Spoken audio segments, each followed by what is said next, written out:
Hello everyone, this is doctor जय Mehta here from Mumbai.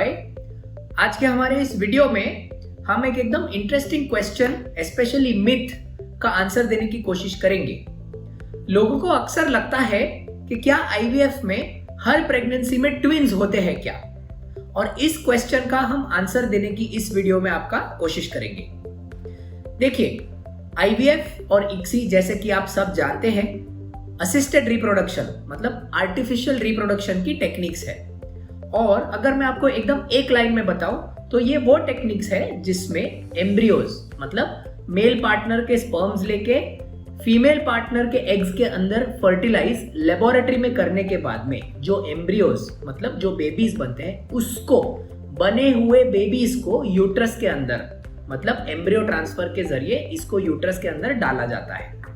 And उसके बाद में जब ये एम्ब्रियोज इम्प्लांट होते हैं या जब उसका गर्भरोपण होता है, जिसको हिंदी में कहा जाता है इम्प्लांटेशन, उसके बाद में पेशेंट प्रेग्नेंट होता है। अब अक्सर जब पेशेंट ये ट्रीटमेंट स्टार्ट करने आते हैं तो उनके माइंड में एक कंफ्यूजन रहता है और एक माइंड में एंजाइटी रहती है कि ये ट्रीटमेंट करने से गारंटी के साथ मुझे ट्विन्स होंगे, या इस ट्रीटमेंट के जरिए अगर मैं प्रेग्नेंट हो गया तो मुझे ट्विन्स होने के चांसेस बहुत ज्यादा है। देखिए, जब कभी भी लेबोरेटरी में एम्ब्रियोज ग्रो होते हैं तो नॉर्मली इन एम्ब्रियोज को मॉडर्न टेक्निक्स के द्वारा डे 5 या ब्लास्टोसिस्ट एम्ब्रियोज तक ग्रो करने की कोशिश की जाती है। इसमें एक चीज समझना बहुत इंपॉर्टेंट है कि मान के चलिए, ये मैं एक आपको एग्जांपल दे रहा हूं, मान के चलिए हमें फीमेल पार्टनर से 10 एग्स मिले। इन सारे एग्स में से अगर हमने स्पर्म्स इंजेक्ट कर दिए तो इसका मतलब ये नहीं कि आपके 10 एम्ब्रियोज बनेंगे, इसका मतलब ये नहीं है कि आपके 10 बेबी बनेंगे लेबोरेटरी में। नेचुरल सिलेक्शन के द्वारा इस पूरे प्रोसेस में डे 0 से लेके डे 5 तक जो 5 डेज का ग्रोइंग पीरियड रहता है एम्ब्रियोज का, उसमें काफी सारे एम्ब्रियोज बीच में ही अरेस्ट हो जाते हैं। इसका रीजन हमें नहीं पता, बट नॉर्मली जब हमको 10 अच्छे क्वालिटी के एग्स मिलते हैं तब 3 to 4 एम्ब्रियोज डे 5 तक बनते हैं, मतलब 3 to 4 एम्ब्रियोज ब्लास्टोसिस्ट एम्ब्रियोज तक बनते हैं। अब नॉर्मली सब अच्छे आईवीएफ क्लिनिक्स में सभी पेशेंट को ये ऑप्शन दिया जाता है कि क्या आप सिंगल एम्ब्रियो ट्रांसफर करना चाहते हैं या क्या आप डबल एम्ब्रियो ट्रांसफर करना चाहते हैं। डबल एम्ब्रियो मतलब 2 एम्ब्रियोज, सिंगल एम्ब्रियो मतलब 1 एम्ब्रियो। काफी सारे पेशेंट डॉक्टर्स को बताते हैं, डॉक्टर आपको जो ठीक लगता है वो आप कीजिए, मैं बस इतना चाहता हूं कि जितना मैक्सिमम सक्सेस मुझे मिले उतना सबसे पहले अटेम्प्ट में मुझे मिल जाए तो मैं ज्यादा खुश होऊंगा। ऐसे सिचुएशंस में जब पेशेंट सिंगल एम्ब्रियो ऑप्ट नहीं करता, मतलब जब पेशेंट डॉक्टर के ऊपर छोड़ देता है, तब बहुत सारे क्लिनिक्स में 2 एम्ब्रियोज यूट्रस के अंदर डाले जाते हैं। ये 2 एम्ब्रियोज इसके लिए डाले जाते हैं क्योंकि as a doctor, as a clinician and as a embryologist हमें ये नहीं पता रहता कि 2 एम्ब्रियोज डालने से 2 में से 2 गर्भरोपण होंगे, 2 में से कोई एक गर्भरोपण हो जाए या 2 में से कोई भी ना इम्प्लांट होए। ये तीनों की तीनों पॉसिबिलिटीज एग्जिस्ट करते हैं और तीनों की तीनों पॉसिबिलिटीज एकदम साइंटिफिक है, क्योंकि जैसे कि आप ऑलरेडी जानते हैं आईवीएफ में ऑन एन एवरेज एक साइकिल का इम्प्लांटेशन रेट 35 से 40% रहता है। तो जायज सी बात है, कोई भी डॉक्टर 2 एम्ब्रियोज जब इम्प्लांट करने की कोशिश करते हैं तो वो थोड़ा सा चांस पे ड्रॉप कर देते हैं कि भाई 2 में से कोई भी एक चिपक जाए तो पेशेंट खुश हो जाएगा और उनका प्रेगनेंसी हो जाएगा।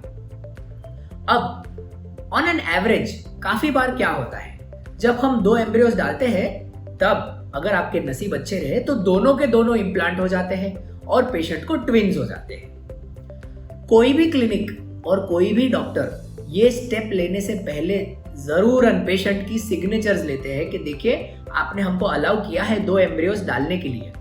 मैं इसका कारण बताता हूं। सिंगल प्रेगनेंसी के कंपैरिजन में ट्विन प्रेगनेंसी रिस्की होता है, क्योंकि गर्भ की थैली के अंदर जगह उतनी ही है। एक बच्चे की परवरिश 9 महीने तक करने की जितनी जगह अलाउड है, उतनी ही जगह गर्भ की थैली में 2 एम्ब्रियोज के लिए ही अलाउड है। इसलिए जायज सी बात है, ट्विन प्रेगनेंसी में डिलीवरी जल्दी हो सकती है, मतलब प्रीटर्म डिलीवरी बोलते हैं हम इस चीज को। ट्विन प्रेगनेंसी में बच्चों का वजन थोड़ा कम आ सकता है। अगर आप देखेंगे तो अगर सिंगल बेबी है तो हमारा टारगेट रहता है कि भाई 3 किलो के आसपास का बेबी निकले तो एकदम हेल्दी बेबी, चबी बेबी बोलते हैं उसको। ट्विंस में वो टारगेट कम हो जाता है। हम बोलते हैं कि 2 किलोग्राम के 2 बच्चे आएंगे तो भी अच्छा है, क्योंकि 2 + 2 4 किलोग्राम्स है। बट ये सारे चीज समझ लेना बहुत इंपॉर्टेंट है। हमेशा 2 एम्ब्रियोज डालने के बाद में ये गारंटी नहीं है कि ट्विंस ही होगा। ऐसा हो सकता है कि 2 में से कोई एक ही एम्ब्रियो अंदर जाके चिपके। आप सोचेंगे तो दूसरे एम्ब्रियो का क्या हो गया, कहाँ चला गया? दूसरा एम्ब्रियो अपने आप बॉडी से या अब्सॉर्ब हो जाता है या डिस्चार्ज हो जाता है। इसका कोई साइंटिफिक मैकेनिज्म नहीं है कि क्यों वो एम्ब्रियो डिस्चार्ज हो गया या क्यों वो एम्ब्रियो अरेस्ट हो गया। बहुत बार ऐसा होता है कि 2 एम्ब्रियो डालने के बावजूद पेशेंट सिंगल प्रेगनेंसी से ही कंसीव करता है। इसीलिए ये मिसकंसेप्शन रखने से पहले ये चीज समझ लेना बहुत इंपॉर्टेंट है कि जब आईवीएफ में 2 एम्ब्रियोज ट्रांसफर किए जाते हैं तब ट्विनिंग रेट सिर्फ 35% है। मतलब अगर मैंने 100 पेशेंट्स के अंदर 2 एम्ब्रियोज ट्रांसफर किए तो उनमें से 35% पेशेंट्स को ही ट्विंस होंगे। बाकी के जो 65% पेशेंट्स रहते हैं उन लोगों को सिंगल एम्ब्रियोज मतलब सिंगल प्रेगनेंसी होने का ही चांसेस ज्यादा रहता है। तो कृपया करके आईवीएफ का ट्रीटमेंट करने के टाइम पे ये मिसकंसेप्शन मत रखें कि आईवीएफ का ट्रीटमेंट किया मतलब ट्विंस ही होगा। ऐसा मिसकंसेप्शन ना रखें। दूसरी बात, एज अ पेशेंट अगर आप आपके डॉक्टर के साथ जब डिस्कस करते हैं और अगर आपको भी ऐसा लगता है कि आपके केस में ट्विन प्रेगनेंसी रिस्की है तो सारे के सारे डॉक्टर्स के पास सिंगल एम्ब्रियो ट्रांसफर मतलब एक ही बेबी इम्प्लांट करने का प्रोसीजर की टेक्निक अवेलेबल रहती है। इससे आपको ट्विन प्रेगनेंसी का कोई भी रिस्क नहीं होता। ऑफ कोर्स इस चीज को लेके अगर कोई और क्वेश्चंस है आपके माइंड में जो आपको परेशान कर रहे हैं या एंजाइटी दे रहे हैं तो आप हमारे कमेंट्स के सेक्शन में डाल सकते हैं। मैं या मेरे टीम में से कोई भी एक मेंबर आपको इन क्वेश्चंस के आंसर देने की पूरी कोशिश करेंगे। Thank you.